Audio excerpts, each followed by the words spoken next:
तो प्रश्न क्रमांक 18 है बच्चों, देखिए, किसी विद्यालय के विद्यार्थियों को उनके समग्र शैक्षिक प्रदर्शन के लिए 7 नगद पुरस्कार देने के लिए 700 रुपए की राशि रखी गई है। ठीक है, 7 नगद पुरस्कार देने हैं, ध्यान रखना है बच्चों, और कुल जो रुपए के पुरस्कार देने हैं वो है 700 रुपए।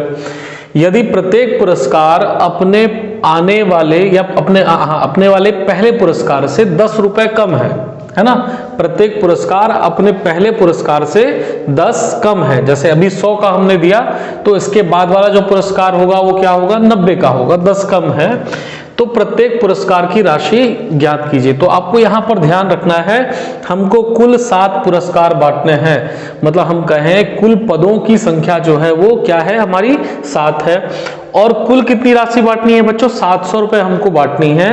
तो ये 700 हमारा उसका कुल योग हो गया। ठीक है बच्चों, और प्रत्येक पुरस्कार आने वाले पुरस्कार से 10 रुपए कम है, ये इतना अंतर आ रहा है बार बार हमारे पास में, ये हो गया सार्व अंतर। ठीक है, तो प्रत्येक पुरस्कार की राशि कितनी होगी, मतलब हमको यदि पहला पद पता चल जाए तो हम उससे 10 कम करते करते आगे के बाकी सारे पुरस्कार हम निकाल लेंगे। तो चलिए इसको शुरू करते हैं बच्चों। तो जैसा कि हमको दिया हुआ है यहाँ पर सॉरी, दिया हुआ है यहाँ पर हमको क्या क्या दिया है कि 7 नगद पुरस्कार देने हैं, है ना। तो सबसे पहले हम वहीं से शुरू करते हैं, पुरस्कारों की संख्या, पुरस्कारों की संख्या, ध्यान से देखिएगा बच्चों, पुरस्कारों की संख्या। तो इसको हम लोग क्या बोलते हैं बच्चों, जो पद संख्या आप बोलते हैं ना, वही है ये पुरस्कारों की संख्या हमारी, और इसका मान दिया है आपको 7। इसके बाद बच्चों बोला है आपको देने के लिए 700 रुपए की राशि रखी गई है, कुल राशि है ना, कुल राशि जो है आपकी वो आपको दे रखी गई हुई है 700 रुपए। तो यहां हमने रखा कुल राशि, और ये होता है आपका S का मान। अब चूंकि 7 पदों में ही बांटना है तो ये ध्यान रखना है, ये आपके 7 पदों का योग है, और बराबर पे दिया हुआ है आपको 700 रुपए। क्लियर है इतनी बात बच्चों। आगे बोलता है, यदि प्रत्येक पुरस्कार अपने पहले वाले पुरस्कार से 10 रुपए कम है ना, तो प्रत्येक पुरस्कार में अंतर, है ना, ऐसा हम लिख सकते हैं इसको, प्रत्येक पुरस्कार में अंतर, जिसको आप लोग सार्व अंतर कहते हैं ना, अंतर, इसको हम D से लिख सकते हैं। और चूंकि प्रत्येक पुरस्कार जो है अपने पहले वाले से 10 कम है, मतलब आने वाले पुरस्कार हमारे हर बार 10 कम होते जा रहे हैं, घट रही है उनकी संख्या, इसलिए D का मान जो हम लेंगे वो क्या ले लेंगे, -10। ठीक है बच्चों। तो चलिए, यहाँ 3 चीजें हमको दे रखी हुई थी, यहाँ पर पुरस्कारों की संख्या, कुल राशि हमको दे रखी हुई है, और प्रत्येक पुरस्कार में अंतर दे रखा हुआ है। ठीक है बच्चों, तो ये ध्यान रखना है, मैंने किसका मान कितना लिया हुआ, 700, मैंने कुल 7 पुरस्कारों का योग था ना वो कुल राशि, इसलिए S7 का मान मैंने लिखा 700 है। ठीक है, अब चूंकि भी हमको किसी भी मान को निकालने के लिए प्रथम पद A का मान चाहिए, N तो दे रखा हुआ है, योग दे रखा हुआ है, D भी दे रखा है, तो हम यहां से शुरू करते हैं बच्चों कि माना प्रथम पद न लिख करके बच्चों आप उसको पुरस्कार के रूप में लिखिए, जैसा प्रश्न है अपने लिखने के तरीके को उसी हिसाब से ढालिए, है ना। माना पहले पुरस्कार, माना पहले पुरस्कार की राशि, पुरस्कार की राशि, है ना बच्चों। तो प्रथम पद जिसको हम कहते हैं ना, पहले पुरस्कार की राशि प्रथम पद, जिसको बोल देंगे हम क्या, A है। क्लियर है इतनी बात बच्चों। तो योग का फॉर्मूला क्या होता है, तो आपको पता है सूत्र से, सूत्र क्या होता है आपका बच्चों, SN बराबर N/2 2A plus N-1 into में D। ठीक है बच्चों। तो चलिए, हमको यहाँ पर S7 पदों का योग दे रखा हुआ है, हम वहीं से इसको शुरू करेंगे। तो 7 पदों का योग आपको निकालना है, तो N का मान क्या हो गया बच्चों आपका 7, तो रखिए 7/2 2A का मान आपको निकालना है बच्चों, प्लस N का मान है आपका 7 माइनस 1, और गुणे पे D का मान कितना है बच्चों, -10। ठीक है, और बराबर पे योग दिया हुआ है बच्चों आपको 700। क्लियर रहा ये बात बच्चों। चलिए इसको हल करते हैं हम लोग। तो देखिए सबसे पहले 7/2 है, हमको इसको अंदर से a का मान निकालना है ना। तो हम एक काम करते हैं, बाहर जो संख्या 7/2 आपको दिख रही है, बटे वाली संख्या बराबर की दूसरी तरफ गुणे पे जाती है और गुणे वाली जो संख्या होती है ऊपर वाली वो बटे पे जाती है। चलिए हम इसको लेकर के चले जाएंगे उधर पे। तो जब इसको हम लेकर के चले गए तो इधर क्या बचा आपके पास में, देखिए बच्चों, तो 2a बचा आपके पास में, प्लस में 7 में से 1 गया तो 6 बचा बच्चों, और 6 गुणा -10 कितना हो जाएगा बच्चों, देखिए 7 में से 1 गया 6 बचा, 6 गुणा -10 -60, और ये इधर पे बराबर पे 700 के साथ में 2 गुणे पे गया तो यहाँ गुणा 2 लिखा और 7 आपका बटे पे चला गया। ठीक है बच्चों यहाँ तक। चलिए भाग दीजिए इसको, 700 बार में जाएगा ये 700 है ना, तो क्या बच गया आपके पास में, देखिए 100 गुणा 2 200, 60 को इधर ले आते हैं हम, तो देखिए 2a बराबर इधर क्या बचा है बच्चों, पहले 200 और 60 माइनस वाला उधर गया तो प्लस में आ गया 60। ठीक है बच्चों, तो 2a बराबर 200 प्लस 60 कितना हो गया बच्चों आपको 260, और a का मान जब आप यहां से निकालोगे तो 260 बटे में 2, और ये बराबर आ जाएगा आपको 2 एकम 2 2 तिहाई 6 0। मतलब a का मान जो आपका प्रथम पुरस्कार जिसको हमने माना हुआ था a, उसका मान कितना आ गया 130। अब आपके आगे के जो पुरस्कार हैं, आगे आने वाले 6 और पुरस्कार, उनकी राशि आप आसानी से ज्ञात कर सकते हैं। तो चलिए इसको हम इधर ज्ञात कर लेते हैं। हमने यहां पर लिखा अतः, है ना, प्रथम पुरस्कार। तो प्रश्न को बहुत ध्यान से देखना है बच्चों, प्रश्न का उत्तर जो है आपको प्रश्न में ही दिया रहता है ना, इसलिए प्रश्न को बहुत पहले अच्छे से पढ़िए।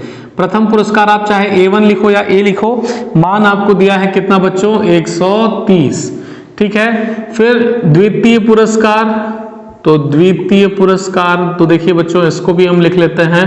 तो द्वितीय पुरस्कार मतलब A2 हम लिख सकते हैं, बराबर कैसे मिलेगा बच्चों, हर बार क्या कर रहा है, अंतर कर रहा है ना, 10 का D कम आ रहा है वो, तो 130 माइनस 10 इसके पहले वाले से, तो बराबर कितना आ गया बच्चों 120। इसी तरीके से तृतीय पुरस्कार, तो तृतीय पुरस्कार A3 लिख सकते हैं बच्चों, बराबर क्या हो जाएगा, इसके पहले वाले से फिर से 10 कम, 120 माइनस 10 बराबर 110।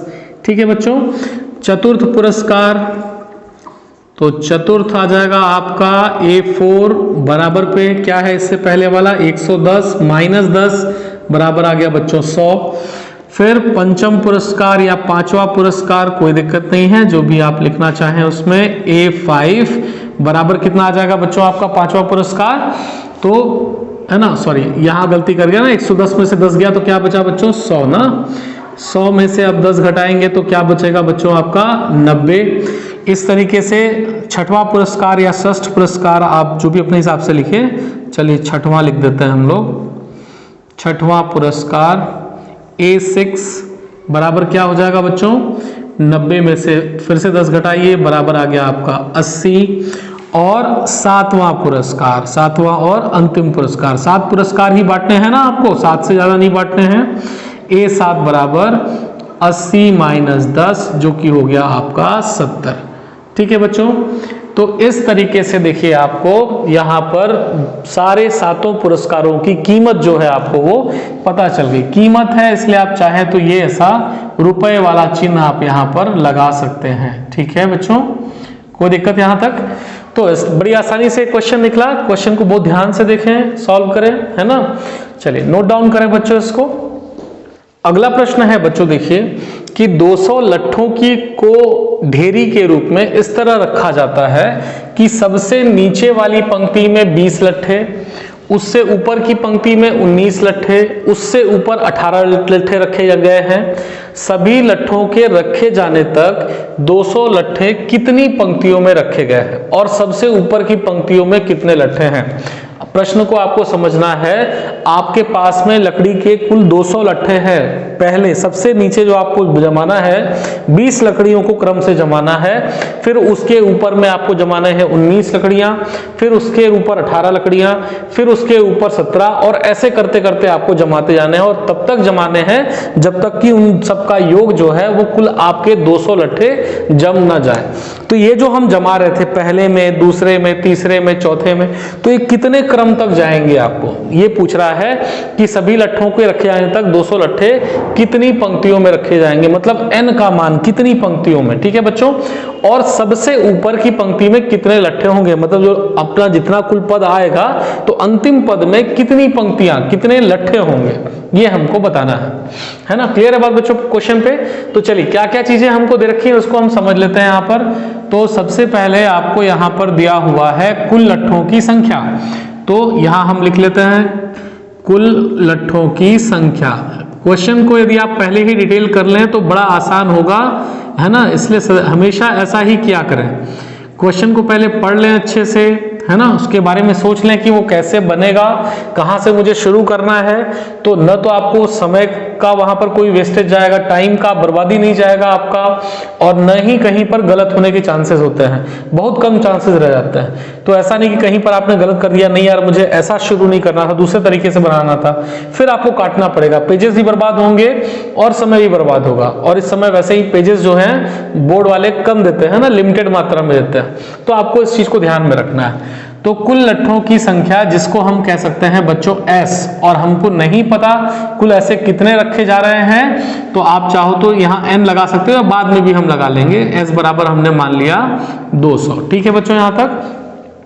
अब बोला है सबसे नीचे वाली पंक्ति में 20, फिर उससे ऊपर की पंक्ति में 19, फिर उसके ऊपर में 18। तो मतलब ये पहले पंक्ति में 20, ये हमको उस पद का मान मिल गया ना।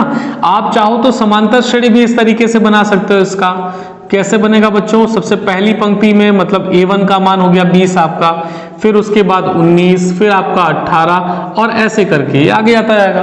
क्लियर है बात इतनी बच्चों? तो चलिए यदि आपको ये पता चल गया तो फिर आप यहां से प्रथम पद सार्वंतर आसानी से निकाल ले जाएंगे।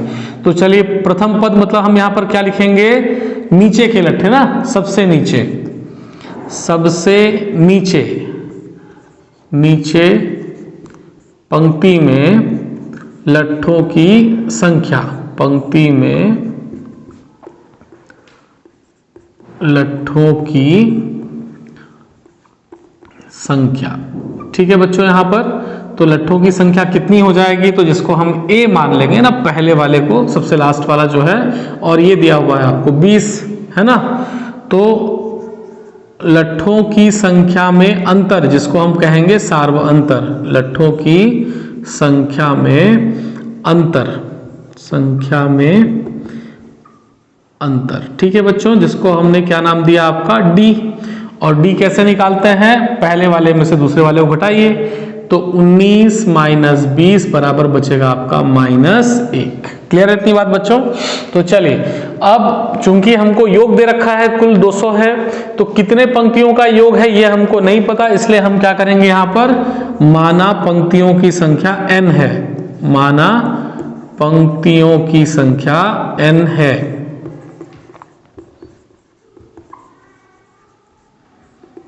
n है। क्लियर है बात बच्चों? मतलब कुल n पंक्तियों का योग आ गया हमारा 200, है ना, जिसको हम कह सकते हैं Sn बराबर 200। ठीक है, और सूत्र आपको पता है Sn वाला क्या होता है, तो होता है n/2 2a, है ना। और a का मान बच्चों आपको पता है क्या है आपका 20, प्लस n का मान निकालना है -1, और गुणे पे d का मान कितना है बच्चों आपका -1, है ना, बराबर पे 200। कोई दिक्कत बच्चों यहाँ तक? चलिए हल कर लेते हैं इसको। तो चाहे तो आप 2 को यहाँ ले आकर गुणा भी कर सकते हैं, या पहले हम इसको एक बार सॉल्व कर लेते हैं, गुणा ही कर दीजिए, है ना। 2 इधर चला गया तो गुणे पे चला जाएगा, बटे में है तो यहाँ बचेगा बच्चों आपका n, और ये गुणे पे आ गया, 2 गुणा 20 कितना हो जाएगा बच्चों आपका 40, और माइनस का गुणा करिए इन दोनों के साथ में, तो -1 गुणा n -n, और माइनस गुणा माइनस क्या हो जाएगा बच्चों +1, है ना, बराबर पे 2 इधर पे गुणे पे आया तो 2 दूना 400 हो गया। चलिए इसे हल कर लें एक बार और।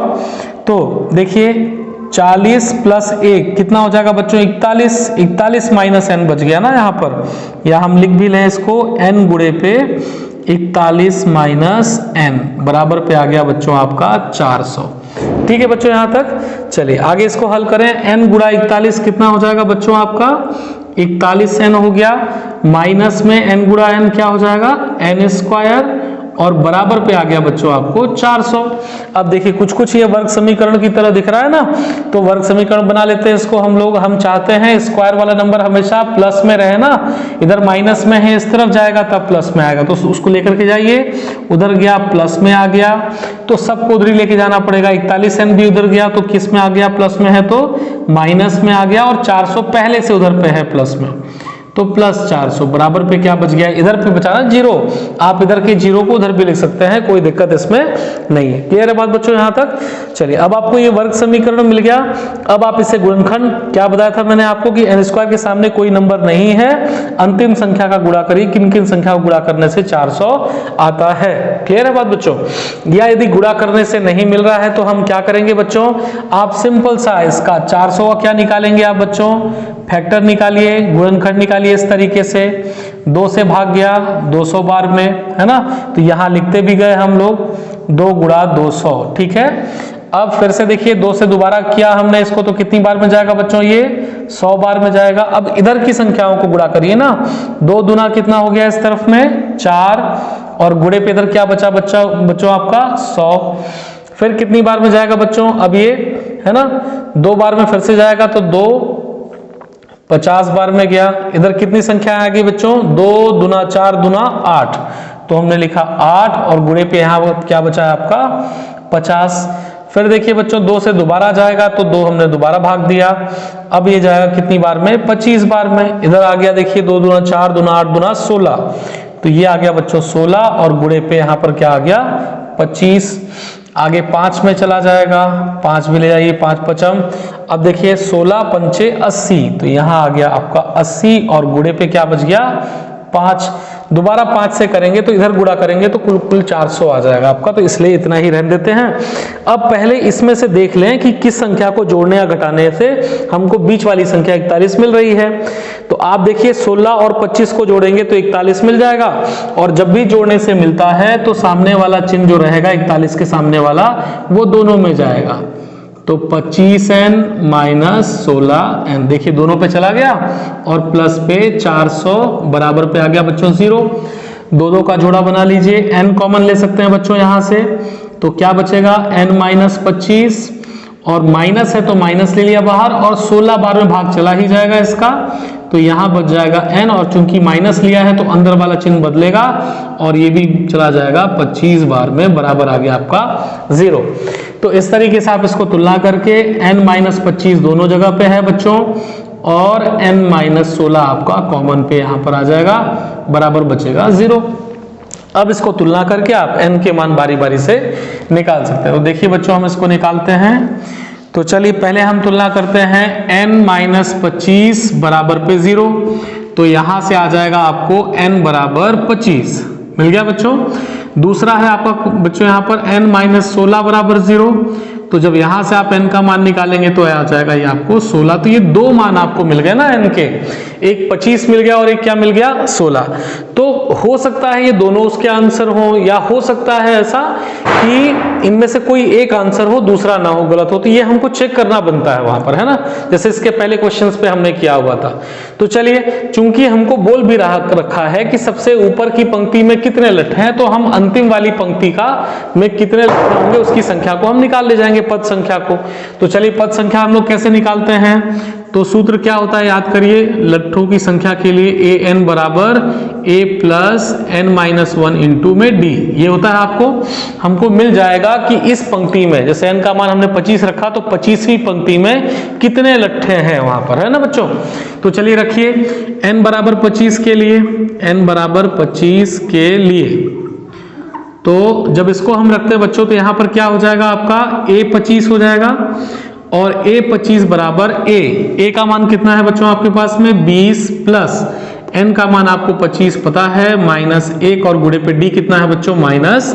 क्लियर है बात बच्चों यहाँ पर। चलिए हल करें इसको, तो 25 में से 1 गया, 24 बचा बच्चों, 24 गुणा -1 -24, और ये कितना आ जाएगा बच्चों यहाँ पर -4, जो कि ऋणात्मक में आ रहा है। अब समझिए, आपको लट्ठे गिनने हैं, एक गिनना आप कहां से शुरू करोगे, 1 2 3 4 5 6, ऋणात्मक में थोड़ी ना आप गिनोगे किसी भी चीज को, है ना भाई। आपके पापा पैसा देते हैं आपको, तो आप 1 से गिनती चालू करते हो ना, ऐसा थोड़ी ना कि हाँ -100 -50, हमेशा गिनती 1 से शुरू होती है। इसलिए हमको ध्यान रखना है कि लट्ठों की संख्या कभी भी ऋणात्मक पे नहीं होगी, इसलिए हम इसको क्या कर देंगे बच्चों, अस्वीकार कर देंगे, मान्य नहीं है। ठीक है बच्चों, तो चलिए 25 का तो हमारा मामला सुलझ गया। तो बचा क्या बच्चों आपका, n बराबर क्या ले लेंगे अब हम, 16 के लिए।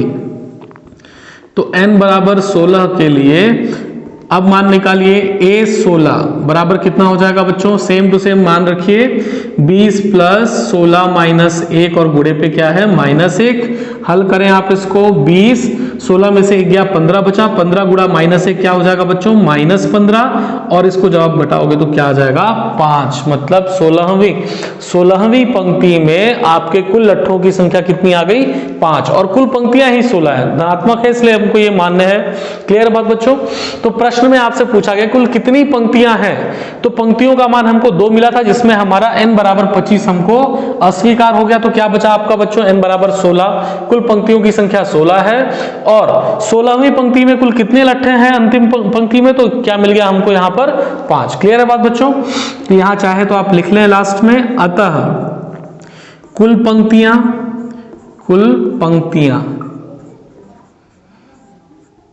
n बराबर 16, और अंतिम पंक्ति में लट्ठों की संख्या, अंतिम पंक्ति में लट्ठों की संख्या,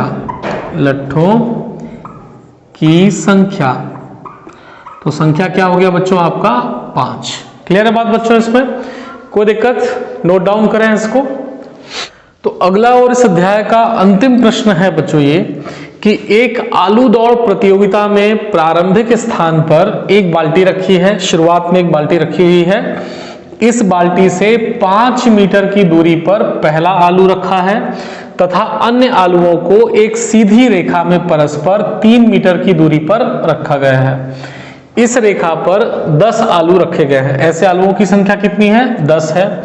प्रत्येक प्रतियोगिता बालिका बाल्टी से चलना प्रारंभ करती है, निकटतम आलू उठाती है और उठा करके उसे लेकर वापस बाल्टी में लेकर दौड़ती है, बाल्टी में ले आकर के डाल देती है। ऐसा वह तब तक करती है जब तक सभी आलू बाल्टी में न आ जाए। तो इसमें प्रत्येक प्रतियोगिता को कुल कितनी दूरी दौड़नी पड़ेगी। क्लियर है बात बच्चों, क्वेश्चन ठीक है, क्वेश्चन को एक बार फिर से पढ़िए अच्छे से ध्यान से। तो देखिए क्वेश्चन में क्या दिया हुआ है, आप सिंपल सा एक थ्योरम समझें इसका, कि भाई ये एक बाल्टी है, ठीक है। अब इस बाल्टी से एक बाल्टी रखी है, इस बाल्टी से पहला जो है आपका 5 मीटर की दूरी पर, कितनी दूरी पर बच्चों, 5 मीटर की दूरी पर एक आलू रखा है ना, और बिल्कुल इसी एक सीधी रेखा में परस्पर 3 मीटर की दूरी पर दूसरे आलू रखे गए हैं। तो 3 मीटर की दूरी पर मान लेते हैं ये दूसरा आलू, है ना, फिर 3 मीटर की दूरी पर ये तीसरा आलू। क्लियर है बात बच्चों, और ऐसे करके ये आलू रखे गए हैं। और ऐसे कुल कितने आलू हैं बच्चों यहाँ पर, तो 10 आलू रखे गए हैं ना, पहला और यहां से लेकर के 10 आलू तक। तो आगे बोलता है प्रत्येक प्रतियोगिता बालिका बाल्टी से चलना प्रारंभ करती है, यहां से चलना प्रारंभ कर रही है, निकटतम आलू उठाती है, जैसे मतलब यहां से गई तो पहला आलू उठाएगी और फिर वापस आकर के उसको बाल्टी में डालेगी। तो देखिए बच्चों, यहां से जब ये गई तो 5 मीटर दूरी तय करी, और फिर जब वापस आई तो दोबारा 5 मीटर तय करी। तो कुल कितनी दूरी हो गई बच्चों इसकी, 10 मीटर, है ना। तो पहले आलू को उठाने में उसको कितना लगा, उसमें 10 मीटर लगा। क्लियर है इतनी बात बच्चों। फिर इसी तरीके से जब यहां से फिर ये वापस जाएगी तो देखिए दूसरा आलू उसको कितनी दूरी पर मिलेगा, 5 3 8 मीटर पे, और फिर ये वापस आएगी 8 मीटर। तो अब 8 और 8 कितने हो गए बच्चों, 16 मीटर हो गया। और इसके बाद सभी के सभी इसी क्रम पे हैं, है ना। जैसे हम देखें तो पहला 5 3 8 3 11 गई और 11 वापस आई, तो कितने हो गए बच्चों यहाँ पर 11 11 22। तो देखिए 10 फिर 6 जोड़ा तो 16 आ गया, फिर 6 22। तो इस प्रकार से आपको एक समांतर क्रम यहाँ पर समांतर श्रेणी मिल रही है। क्लियर है बात बच्चों? तो बिल्कुल ध्यान में रखिएगा, प्रश्न को मैं एक बार फिर से पढ़ रहा हूं। एक आलू दौड़ प्रतियोगिता में प्रारंभिक स्थान पर एक बाल्टी रखी है। इस बाल्टी से 5 मीटर की दूरी पर पहला आलू रखा है तथा अन्य आलुओं को एक सीधी रेखा पर परस्पर 3-3 मीटर की दूरी पर रखा गया है। इस रेखा पर 10 आलू रखे गए हैं, मतलब कुल आलुओं की संख्या 10 है, n का मान है ना, 10 बार जाएगी और आएगी। तो प्रत्येक प्रतियोगिता बालिका बाल्टी से चलना प्रारंभ करती है और निकटतम आलू को उठाती है और वापस बाल्टी पे ले जाकर के डाल देती है। इसमें प्रत्येक प्रतियोगी को कुल कितनी दूरी तय करनी पड़ेगी? तो बच्चों ध्यान दीजिए, प्रतियोगी बालिका जो है वो एक बार जाएगी फिर आएगी, तो ये एक बार हुआ ना पहले आलू के लिए, फिर दूसरे आलू के लिए, फिर तीसरे आलू के लिए, ऐसे कुल कितने आलू रखे गए हैं? 10 आलू रखे गए हैं, मतलब कुल कितनी बार जाना पड़ेगा उसको? 10 बार उसको दूरी तय करनी पड़ेगी, है ना। और हर बार यहां पर क्या बोला है? प्रत्येक प्रतियोगी को कुल कितनी दूरी तय करनी पड़ेगी, मतलब यहां पहले से लेकर के लास्ट के 10 तक में कुल उसको कितनी दूरी तय करनी पड़ेगी, मतलब उसका कुल सबका योग दिया होगा। क्लियर है बात बच्चों? तो चलिए मैं इसी को थोड़ा सा देखिए, पहले वाले को जाने में 10 लग रहा है, मैंने यहां पर 10 लिखा। आप देखिए समांतर श्रेणी हम बनाएंगे। दूसरे वाले पे 16 लग रहा, आपने देखा कैसे 16 लगा, 16, फिर तीसरे वाले पे 22, और इस प्रकार से कितने तक है यहां पर ध्यान दीजिए बच्चों, 10 आलू तक। कहां तक? 10 आलू तक। क्लियर है बात बच्चों? तो इतनी देर तक वहां पर वो जाएगा, है ना, 10 बार तक वो जाएगी। ठीक है, क्लियर है बात नहीं? तो प्रथम पद आपको दे रखा हुआ है, सार्वंतर हम निकाल सकते हैं और इस हिसाब से हम उसका योग निकाल सकते हैं, क्योंकि n का मान भी आपको दिया हुआ है। तो चलिए आइए क्वेश्चन को शुरू करते हैं हम लोग। तो सबसे पहले प्रथम आलू, है ना, आलू लिखा है, प्रथम पद ना लिख करके वही लिखिए, प्रथम आलू के लिए दूरी। ठीक है बच्चों, तो दूरी a है ना, बराबर कितना दिया है आपको? 10, है ना। तो क्रम दूरियों में अंतर, है ना, क्रम दूरियों में अंतर।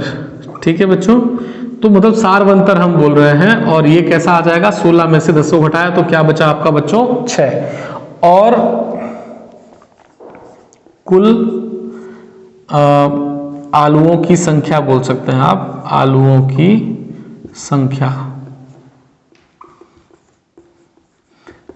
या हम कहें कि उसको कितनी बार जाना पड़ेगा, तो वो 10 बार जाना पड़ेगा ना, जिसको हम लोग बोल सकते हैं n का मान। n बराबर है आपको 10। अब कुल योग पूछा हुआ है, तो योग का सूत्र आप लगा दें बच्चों यहां पर। सूत्र है ना, क्या होता है सूत्र बच्चों? SN बराबर n/2 2a प्लस n-1 और गुणे पे d। तो चलिए लगाते हैं, कुल कितनी बार जा रहा है वो? 10 बार। तो यहां हमने लिखा S10 बराबर 10/2 2a, a का मान कितना है बच्चों? देखिए आपका 10 प्लस n आपका 10 ही आएगा, हाँ ठीक है, 10 माइनस 1 और गुणे पे d का मान कितना है बच्चों आपका? 6। ठीक है, हल करें इसको, 2 से भाग चला जाएगा, 5 बार में चला गया ये, गुणे पे क्या बच गया? 2 दाहम 20, और फिर प्लस में 10 में से 1 गया, 9 बचा, 9 छिका 54 आ गया बच्चों यहाँ पर। और हल कर लें आगे, 5 गुणे पे 20 प्लस 54 कितना हो जाएगा बच्चों आपका? ये 74, और 5 गुणा 74, 5 चौके 20 का 0, हाथ में आया 2, 5 सत्ते 35 और 2 37, मतलब 370। और चूंकि दूरियां मीटर में दे रखी हैं तो इसलिए हमने क्या लगा दिया लास्ट में? मीटर। तो इस प्रकार से बच्चों एक प्रतियोगी बालिका को पूरे 10 आलू उठाने में कुल कितनी दूरी तय करनी पड़ेगी? 370 मीटर। ठीक है बच्चों, चलिए आशा है आपको समझ में आया होगा। इस चैप्टर हमने सारे के सारे क्वेश्चन इसके सॉल्व करे हुए हैं, तो बहुत ध्यान से क्वेश्चंस को देखिए, रिवाइज करिए, बार बार रिवाइज करिए, है ना। और सभी से एक रिक्वेस्ट जरूर है कि चैनल को सब्सक्राइब और शेयर जरूर करें। अपने जितने भी आपके दोस्त हैं, जो आपके क्लासमेट्स हैं, है ना, साथ में पढ़ते हैं, उन सबके साथ में शेयर करें, ताकि हम लोग जो है अधिक से अधिक बच्चों को हम यहाँ पर मदद कर सकें। क्लियर है बात बच्चों? चलिए, जय हिंद, जय भारत।